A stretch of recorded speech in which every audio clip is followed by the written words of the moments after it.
वडोदरा महानगर पालिका की बड़ी कचहरी पर स्मशान के निजीकरण के मुद्दे में म्यूनिसिपल कमिश्नर अरुण महेश बाबू की अगुवाई में एक महत्वपूर्ण बैठक का आज आयोजन हुआ था। दरअसल स्मशानों के निजीकरण का मुद्दा गरमाता जा रहा है, तब ये महत्वपूर्ण बैठक आज पालिका की बड़ी कचहरी पर आयोजित हुई थी, जिस दौरान जलाराम ट्रस्ट समेत कई सामाजिक धार्मिक संस्थाओं के अग्रणी मौजूद रहे थे। इस बैठक के तहत संस्थाओं की ओर से अपना मंतव्य पेश करते हुए ये कहा गया था कि पालिका की शर्तों के तहत संस्थाओं की ओर से सेवा देना मुश्किल बनता जा रहा है, दिक्कतों भरा बनता जा रहा है। तो वहीं दूसरी ओर पालिका ये चाहती है कि श्मशान सेवाएं उन्हीं के तहत सामाजिक संस्थाओं की ओर से चालू रखी जाए। तब इस मामले के मद्देनजर अब म्यूनिसिपल कमिश्नर अरुण महेश बाबू और अधिकारी सीधे स्मशान गृह की मुलाकात लेने वाले हैं और वहां की यथार्थ स्थिति जानने के बाद ही कोई नई व्यू रचना तय करने वाले हैं।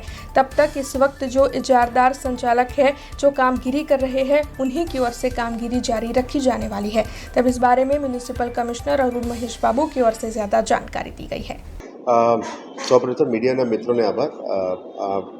આજના જે મીટિંગ હતી લગભગ જે સ્મશાન બાબતનું છે, સિટીમાં લગભગ 10-15 દિવસથી આ જે વિવાદ ચાલી રહ્યા છે એમાં અલગ અલગ સંસ્થાઓ દ્વારા વિરોધ કરવામાં આવ્યો, અમુક રજૂઆતો સાંભળવામાં આવી છે। એટલે આજે એ લોકો મારા સમય પણ લીધા હતા અને મળવા માંગતા હતા, એટલે એમને એકસાથે મળવાનો આજે મોકો આપ્યો હતો। સાથે સાથ કન્સર્ન ડેપ્યુટી કમિશનર હેલ્થને પણ સાથે રાખીને આગળનું કાર્યવાહી માટે અમે હાથ ધર્યા હતા।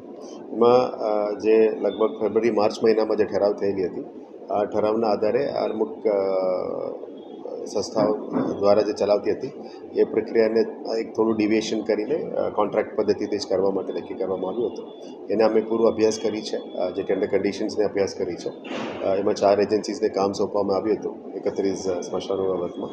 આજે જે ખાસ કરીને જે રજૂઆત હતી અલગ અલગ સંસ્થાઓમાં, ખાસ કરીને જલારામ ટ્રસ્ટ તરફથી જે રજૂઆત છે, બિલ ગામ તરફથીને જે લોકોની પણ રજૂઆત મળેલી હતી, છાની કૈલાસધામ તરફથી પણ જે રજૂઆતો મળેલી હતી, માંજલપુરમાંથી મહેશભાઈ પરમારની ટીમ તરફથી જે મળેલી હતી, વડીવાડી સ્મશાન તરફથી જે રિપ્રેઝન્ટેશન અને કલાલી સ્મશાન તરફથી જે રિપ્રેઝન્ટેશન મળેલી છે, એમની ખાસ રજૂઆતો અને એના સાથે આસ્થા સાથે જોડેલા તમામ વસ્તુ અમે સાંભળવામાં આવ્યું।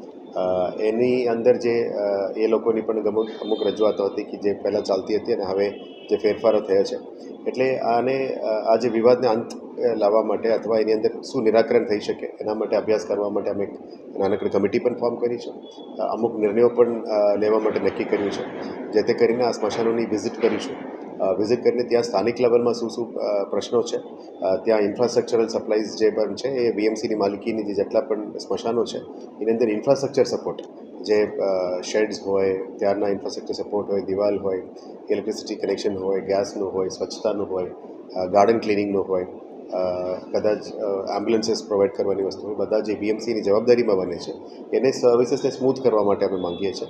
જે 31 સ્મશાનનો કોન્ટ્રાક્ટ પદ્ધતિથી કોન્ટ્રાક્ટ આપ્યો હતો, ત્યાર પછી અમારા છાની સ્મશાનને બીજા જે વહીવટ કરતા હતા, માંજલપુર છે, કલાલી છે, બિલ છે, આપણું વડીવાડી છે, જે સંસ્થાઓ કામ કરતી હતી એમના થોડીક લાગણી દુભાઈ હતી। અને અમારે છાનીમાં તો જે લોકો અમે મંદિર સમાન સ્મશાનને ધોવાનું, સુંદરકાંડ કરવાનું, શંકર ભગવાનની પૂજા કરવાની, એટલે અમારું જે મંદિર કોન્ટ્રાક્ટને આપી દીધું, બધાની બહુ લાગણી દુભાઈ હતી। ને અમારી પ્રજાએ, તમામ ગ્રામજનોએ એક મુદ્દો મંદિર પાછા લાવવા માટે દમથી ઉઠાવ્યો અને આજે કોર્પોરેશનના કમિશનરશ્રીએ 7 સંસ્થાઓ આજે અહીંયા આવી હતી। કમિશનરશ્રીએ બહુ શાંતિથી એમની રજૂઆત કરીને અમારા અલગ અલગ 7 સંસ્થાઓના પોતે કઈ રીતે ચલાવતા હતા, કેવી રીતે ચલાવવા માગે છે ને કોર્પોરેશનને એમાં શું સહાય થશે। પહેલાં તો કમિશનરે કીધું આ માલિકી કોર્પોરેશનની, અમે કીધું સ્પષ્ટ કે માલિકી કોર્પોરેશનની જ છે સાહેબ, અમારું લાઇટ બિલ બી કોર્પોરેશન જ ભરતું હતું, સાફ સફાઈ બી કરવાવતા હતા, પણ અમે જે વહીવટ કરીએ છીએ એમાં જે કોન્ટ્રાક્ટ પદ્ધતિ જે ખોટું છે। કમિશનર એગ્રી થઈ ગયા, એમને પણ કીધું કે મારા સમયમાં થયું નહોતું, પણ બધાને અલગ અલગ સાંભળ્યા છે અને એમને એવું કીધું કે હું અને અમારા ડેપ્યુટી કમિશનર પોતે અલગ અલગ તમારા સ્મશાનમાં આવીશું, તમારા ટ્રસ્ટી જોડે મિટિંગ કરીશું તમે અત્યારે કઈ રીતે ચલવો છો એટલે કોર્પોરેશન એમાં કઈ રીતે મદદ થાય. સરવાળે તો અંતિમ ક્રિયાનો બધાના માટેનો આ એક પુણ્યનું કામ છે. એટલા માટે કમિશનરે બી કીધું કે ભાઈ જે તમારી લોકોની લાગણી દુભે તો માફી માગું છું કે અમે સાથે રાખીને કામ કરીશું. એટલે અઠવાડિયા 10 દિવસની અંદર બધા સ્મશાનની અંદર બંને કમિશનરશ્રી આવશે, અલગ અલગ ચર્ચા કરશે ને જે સંસ્થાઓ જે રીતે ચલાવે છે એ રીતે ચલાવવા માટે આખી ફોર્મ્યુલા બનાવી અને અમને પરત આવશે. हमसे जुड़े रहने के लिए हमारे YouTube चैनल को सब्सक्राइब करें और नई वीडियो की नोटिफिकेशन के लिए बेल आइकॉन को दबाएं।